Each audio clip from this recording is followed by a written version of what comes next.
And welcome back. With us, Ryan Smith, the executive producer of The Brainwashing of My Dad. He also has a documentary out, Saving Capitalism.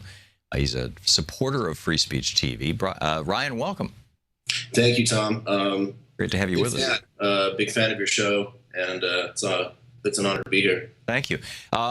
Tell us, first of all, about the juxtaposition between The Brainwashing of My Dad, your movie, and for that matter, Saving Capitalism, and free speech TV.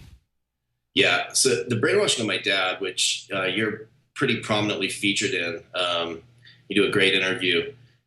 It's about the effect of, in this case specifically, conservative media, Rush Limbaugh and Fox News, on your mind, on the minds of a lot of Americans. In this case, the mind of specifically one woman's older father, and his sort of journey from being unpolitical to being hardcore racist, conservative political, to, well, I won't give away the ending, but maybe back out of the foxhole again. And so, going through that experience, being involved with that film only illustrated to me, how broken the media system is, how important it is to invest and build in a new future media ecosystem that is not based on ginning people up against each other, turning one group against each other for short-term ratings, sit around pontificating, in a studio without doing any real investigative journalism and digging. So, the connection, I think that, and why it's important to what I call invest in free speech TV and to be a part of building free speech TV, and to anyone that can donate to free speech TV should really feel ownership in free speech TV. But, the tie, I think, to the documentary has just been my experience over the last few years. We just released the film in March. But over the prior 2 years, my involvement with the film is just really eye-opening. I mean, Donald Trump is no surprise to me, because he seems like this complete natural product of what you would expect if you'd been listening to Rush Limbaugh. In fact, I don't think there's any difference between him and Rush Limbaugh. We might as well elect Rush Limbaugh president. So I think it's really important. I think it's really important right now. The timing couldn't be more visible.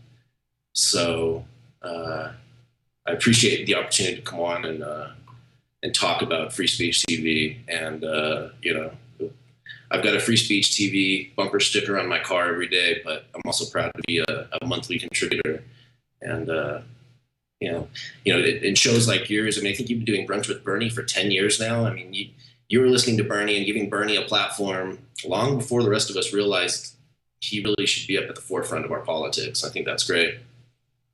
Well, thank you. Thank you. And thanks for producing a couple of, some great documentaries, and The Brainwashing of My Dad is absolutely brilliant. By the way, if somebody wanted to watch that right now, how do they do that?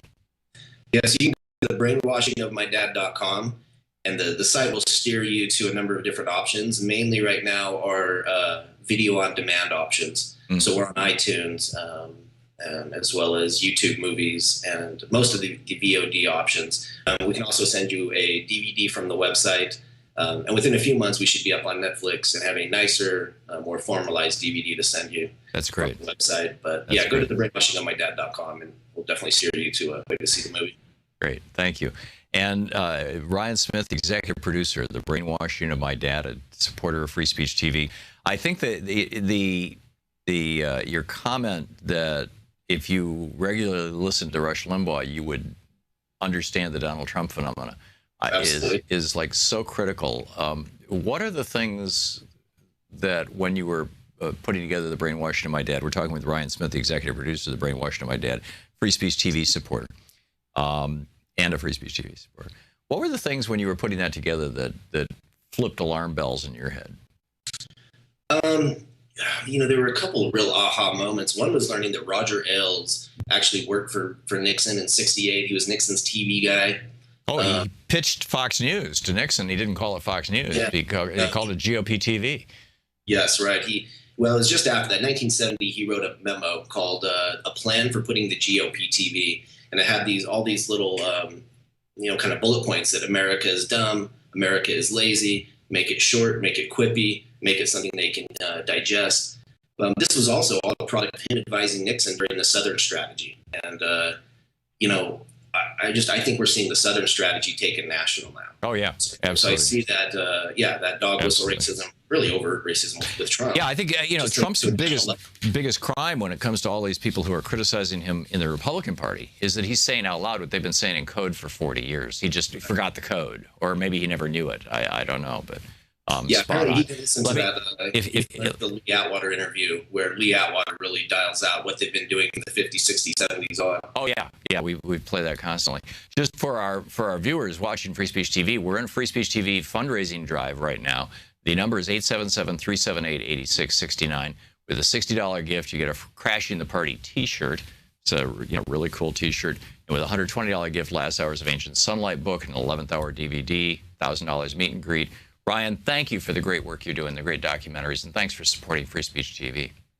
Yeah, thank you as well, Tom. And thank you for calling now.